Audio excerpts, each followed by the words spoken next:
Welcome to an Acoustics podcast. I'm your host and founder of ecoustics.com, Brian Mitchell, and I am joined by our editor at large, Chris Boylan. How you doing, Chris? Hey man, doing well. Thanks for having me. Always a pleasure being on the podcast. All right. Do you want to give people a hint of what we're going to talk about today? A hint, yes. Okay. Well, hey, Sony, may have heard of them, just announced a new line of TVs and soundbars under the Bravia brand name, which they had been using for a while. But this is the first time that they've expanded that brand to not just televisions, but soundbars as well. And the theme of the event was bringing cinema home. So if anybody knows about that, it's Sony. They've got cameras that are used to make movies. They've got backlots and studios and sound stages that are used to make movies under Sony Pictures Studios, which is actually where the event was held. And of course, they make the TVs and the soundbars and home theater products that allow people to enjoy these films and TV shows, etc., in the comfort of their own home. So truly from lens to living room, right? So I think if anybody knows movies, it would be Sony.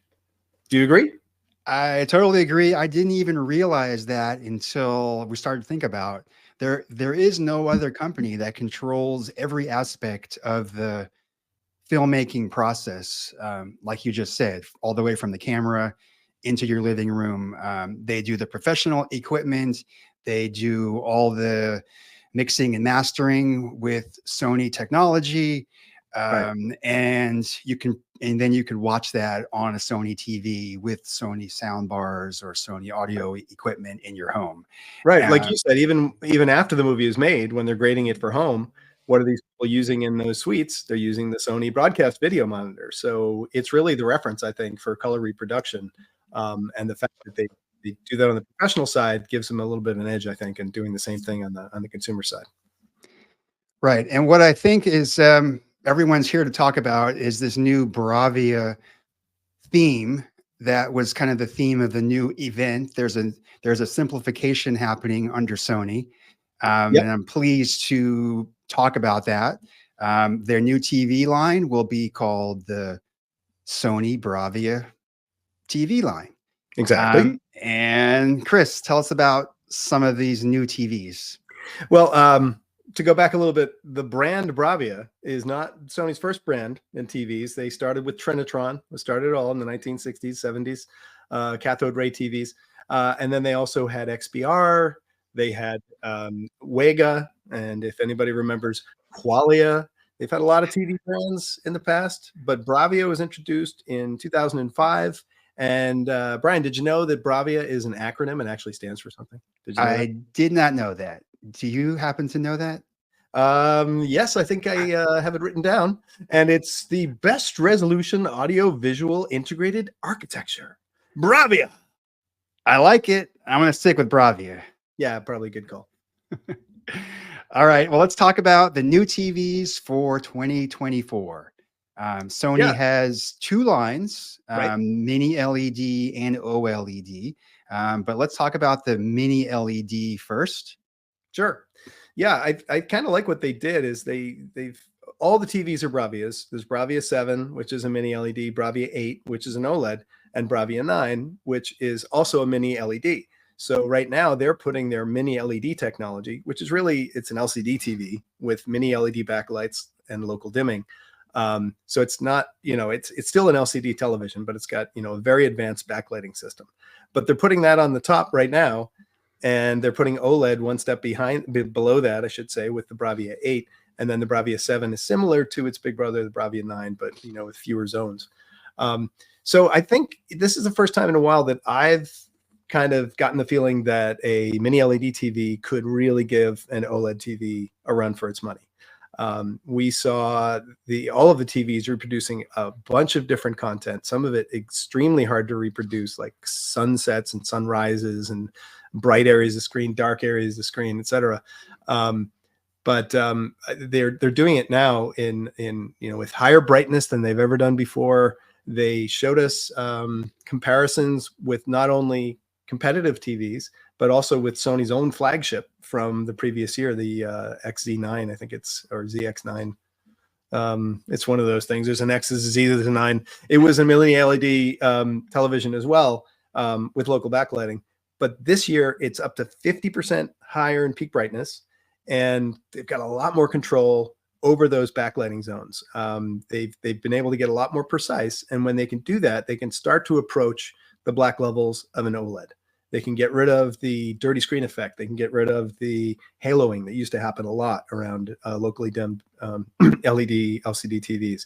And I was very impressed, with what I've seen so far. I don't know. What did you think? What was your overall impression of the mini LEDs, Brian?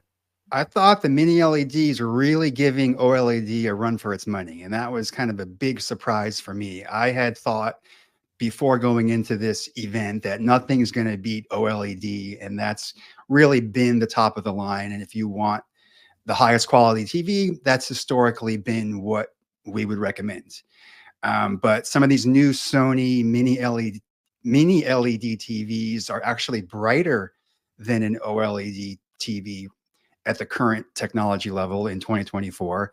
And that extra brightness gives you more dynamic range and more color volume. And it was quite surprising to see how good mini LED TVs have gotten. And the new Sony Bravia 9, their new top of the line model, really gives OLED a run for its money. Even within Sony's own line. Right. And we did see demos of all three, and believe me, they're not giving up on OLEDs either. We saw, the new Bravia 8. There'll be another one coming later in the year. But in terms of the 7 and the 9, they did offer really excellent performance, particularly in the area of the backlighting and how precise they can get with the backlighting. And we saw those demonstrations against competitor and against the earlier model. In terms of the differences between the two, the 7 has fewer zones. And it also has, it lacks a anti-reflective screen. I think that's on the 9. The anti-reflective screen helps to make the TV look better in a bright room, of course, by rejecting a lot of the ambient room light.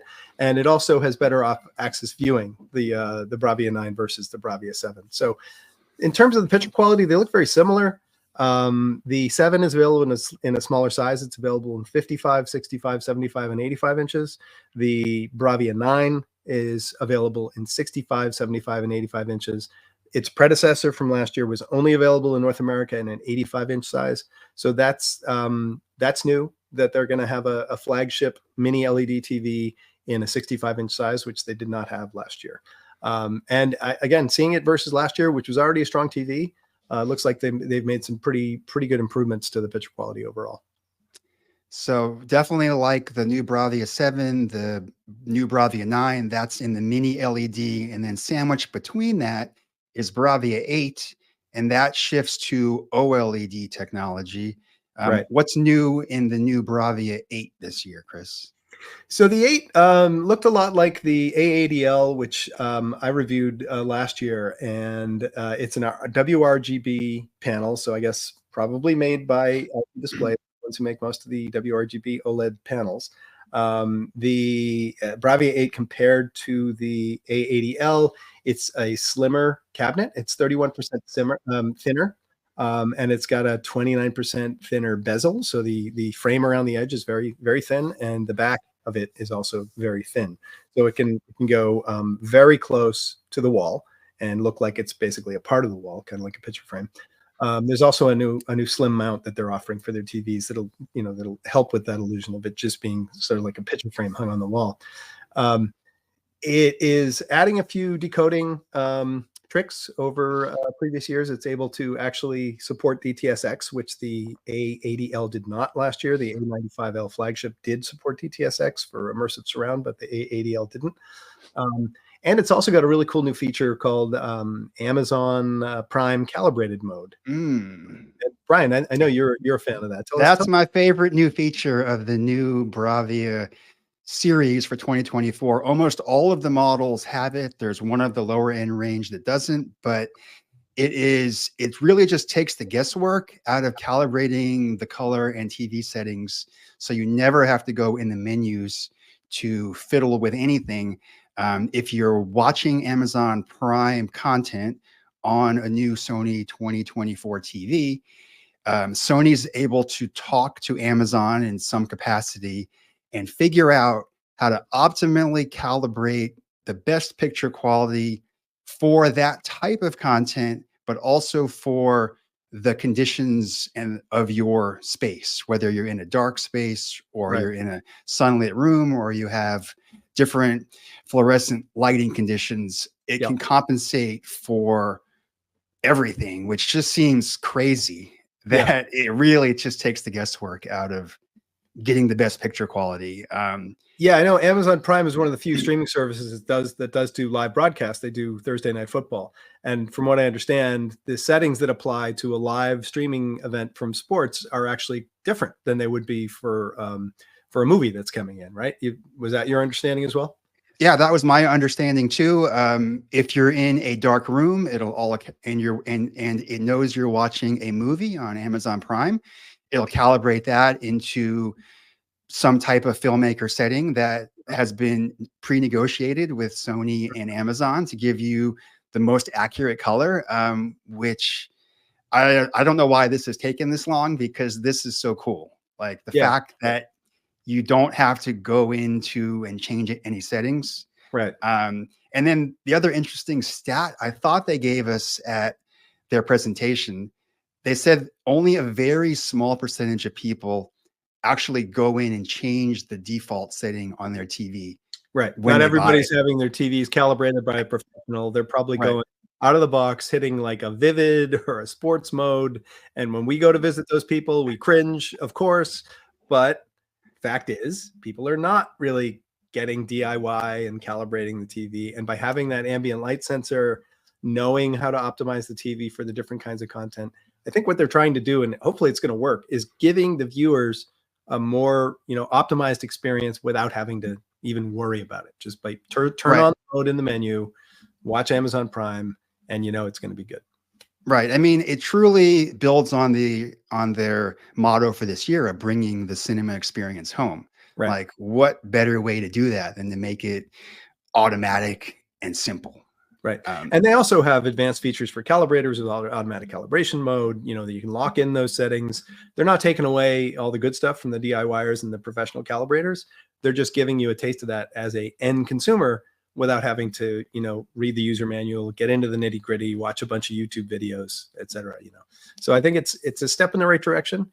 There's a Netflix calibrated mode as well, I think, that's on these TVs, but I think that might have already been introduced last year. I know it's carrying over. It's on these TVs as well. Right. I think that's carrying over as well. It should be another simplification of the settings if you watch Netflix content on Sony TVs. So you're protected. I don't want to say protected, but you're guaranteed to get the best picture quality possible with a Sony, with the new Sony Bravia line for 2024. What's interesting is they did not talk about their top of the line QD OLED model, which was their 2023 model right now, is their current. Yeah, the 2023, the A95L is carrying over. It's still current in the line. It was the winner of the TV shootout last year, the Valley Electronics TV shootout. It's a very impressive looking display. Certainly the best I've seen in a consumer display. It's still current. It was only introduced toward the end of last year, I think in the fall. First time I saw it in the flesh in its final form was at the CEDIA show, and it was extremely impressive. And they are planning to put out a QD OLED model as well in 2024, probably around the same time frame in the fall. I mean, maybe that's going to be the Bravia 10, Bravia 9.5, Bravia 8.5. I don't know. Probably the Bravia 10. We don't really know the details on that, but it will be coming. But I think even until then, there's a lot of great choices from what we saw. The 7, the 8, and the 9, either one of them, any of the three, I'd be happy with living with at home. Quite good. Yeah, I mean, all the new TVs, I mean, I alluded to it a little earlier, but I have a hard time deciding which one to get. All the new models are. I get a Bravia 8 for this room and a Bravia 9 for that one. We're all good.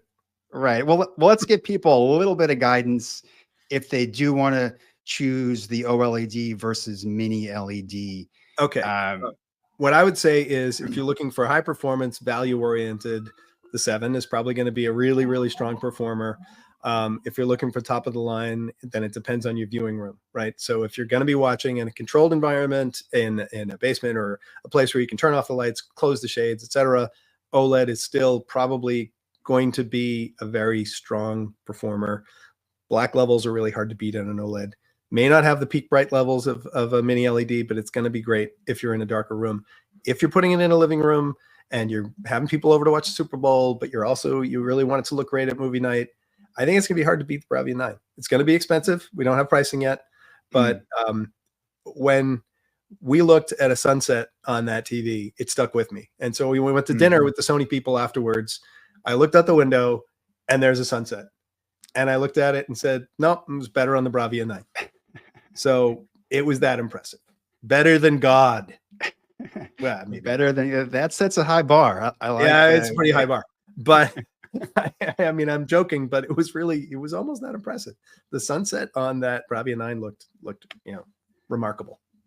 Right. All right. Well, let's transition over to audio now, and the new Sony soundbars. Unless you have something more to add on the Sony TVs that. No, I don't think so. Yeah, I mean, we've talked about most of the stuff. Of course, there's more in the detailed specs that will become available, I think, closer to the launch. We don't have the exact date when the TVs are going to become available.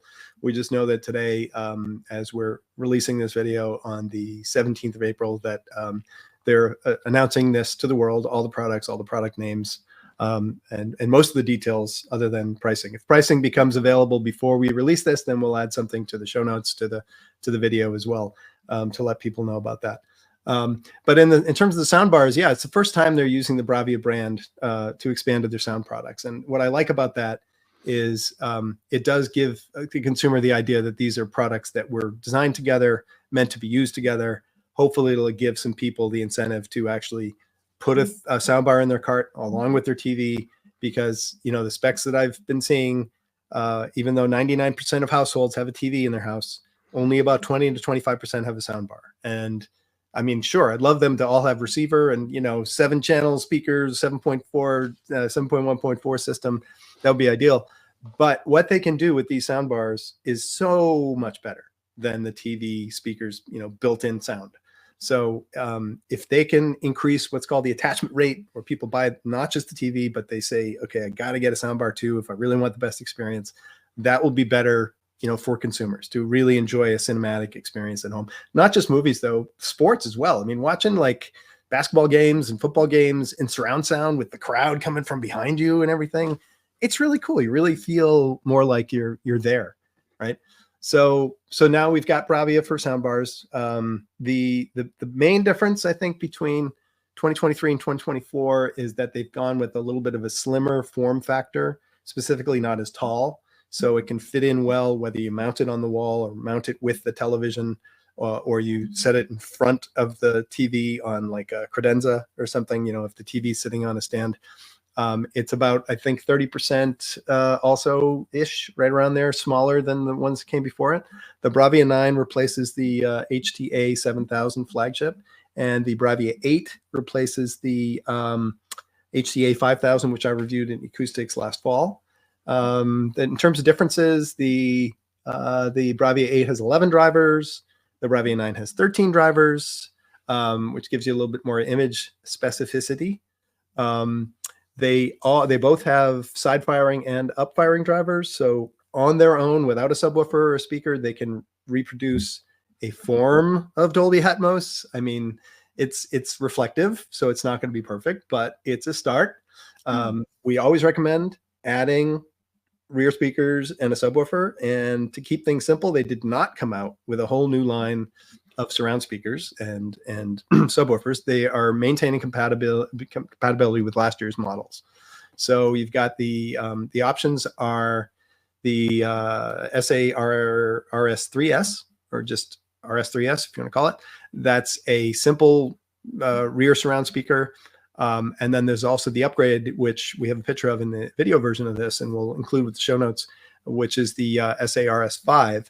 And the difference between those two is that the RS3S only has front-facing drivers, so it's just a rear speaker.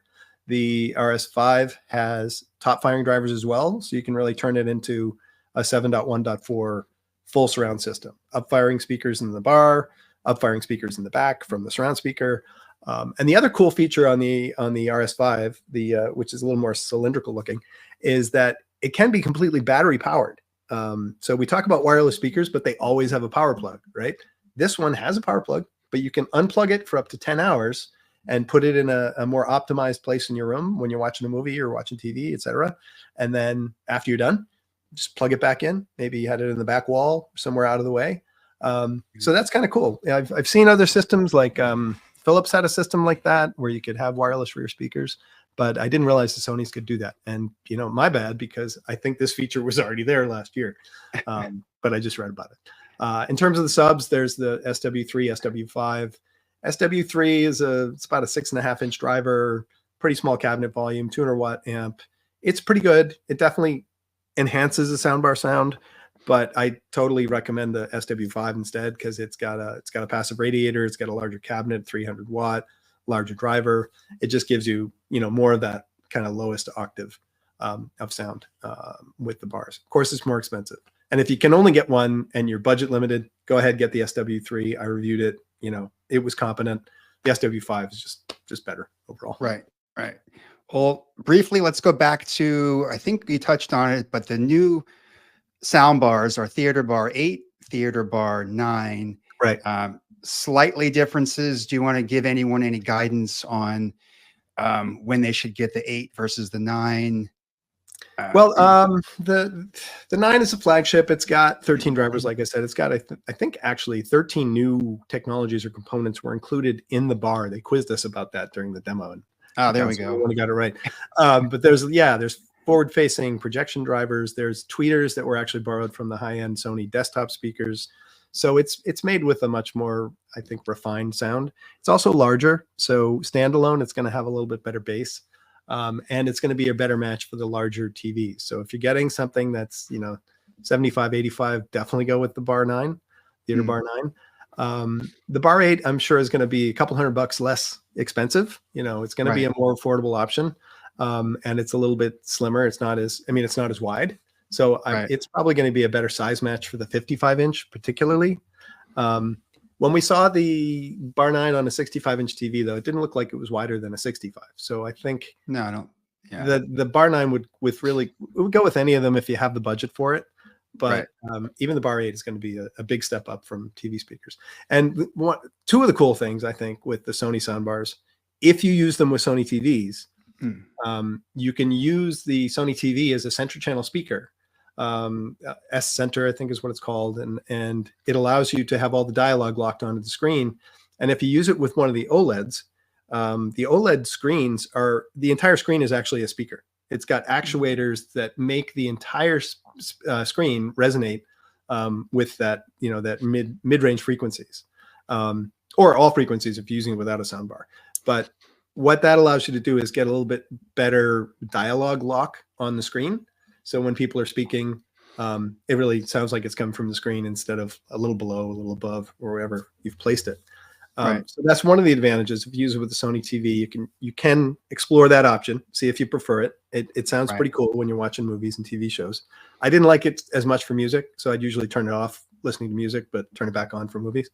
But also the settings now. The remote got a lot simpler, and the settings for the soundbars are in the TV menu now, or in the Sony mobile app. So if you're using a Sony TV and you've specified, yes, I'm using a soundbar, then you go into the audio settings on the TV menu, and it allows you to adjust all of the parameters right there.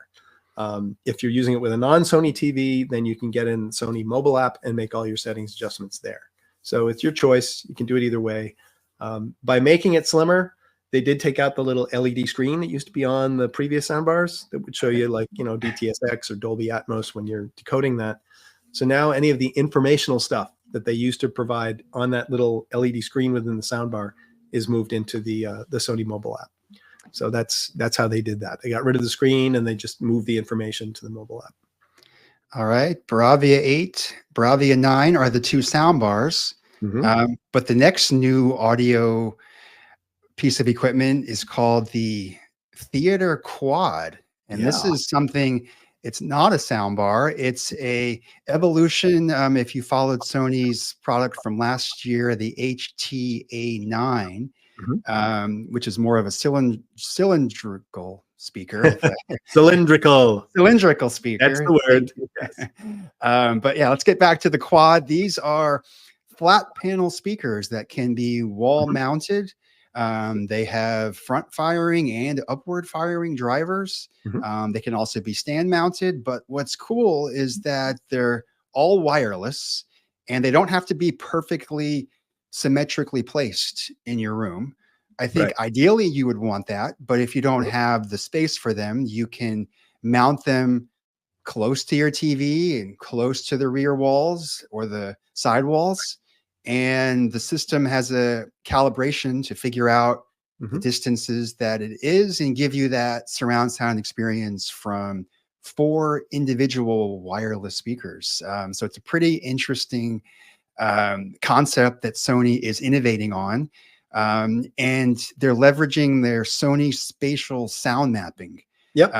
which is adding to the experience. And that's a proprietary Sony technology Right. that only works with this speaker system. So, Well, the 360 SSM is in hmm, a few things. You can get it in the Sony receivers. You can get it in the Sony soundbars as well. In fact, it's on by default. But hmm, I think its best use case is in something like this. hmm. What Sony 360 SSM does is it basically maps kind of phantom speakers in different parts of the room to make up for a lack of real speakers in the room. So Right. it just it basically just it remaps speaker positioning virtually, to the extent that it sounds like speakers. There are more speakers in the room than you think, and that the sounds are coming from these phantom imaging positions between speakers. I mean, a phantom center channel has always been easy to do. You take a center, you take a left and a right pair. Anything that's mono really is treated as center, and you get that phantom center image. I mean, you've been able to do that with stereo speakers for ages. This is expanding that into both the height and the depth dimensions, so that it can create these phantom images in multiple positions around the room. Of course, like you said, it's always best to put the speakers on either side of the TV and a little bit behind you for the surround, equal distance from your room. I mean, from your position when you're watching, right? But sometimes you don't have that option. So if you are in a very awkwardly shaped room, um, this kind of technology and this speaker system can give you options that you might not have had without 360 spatial sound mapping. Right. And there is a control box that connects to your TV and also lets you add on one of the previously mentioned Sony subwoofers, Uh-huh. either model. So that I believe that would be even a wireless subwoofer It is. connection as well. Yep. So you could have a complete Sony wireless system, Mhm. and that was also the Bravia. I'm sorry, I'm not sure if I said Bravia, but the Bravia You did, Theater I think. Quad. Bravia Theater Quad. Yeah, and Everything is Bravia, right? the last product they showed us for the Bravia, home theater products, it's not really a home theater product, but it is a sound product for televisions. And that was the Bravia Theater U. It's basically a neckband speaker that you could, put on like a scarf. And if you're gaming or watching a movie or watching TV late at night and you don't want to bother anybody, the placement of the speakers gives you the illusion of surround sound.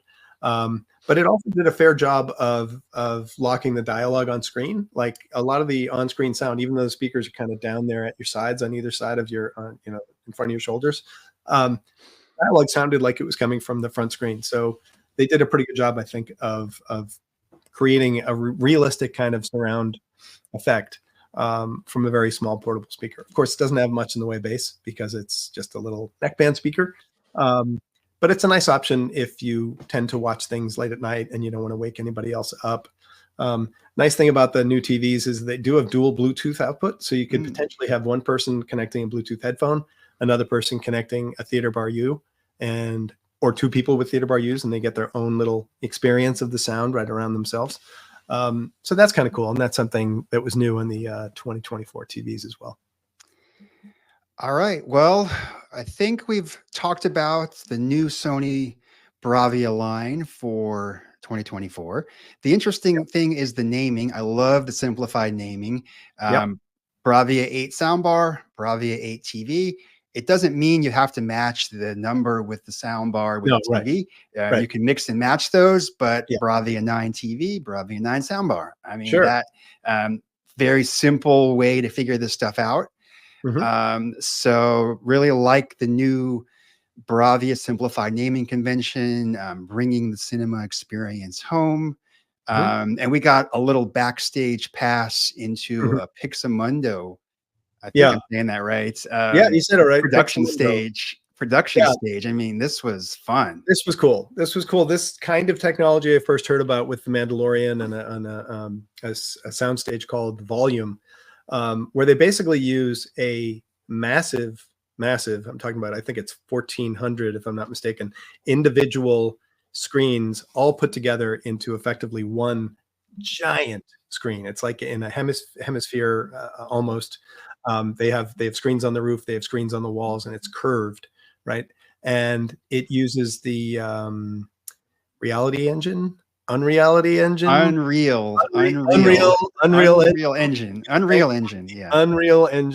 Engine, which is a gaming processor to create these moving backgrounds on a massive screen that makes it look like you are somewhere that you're not.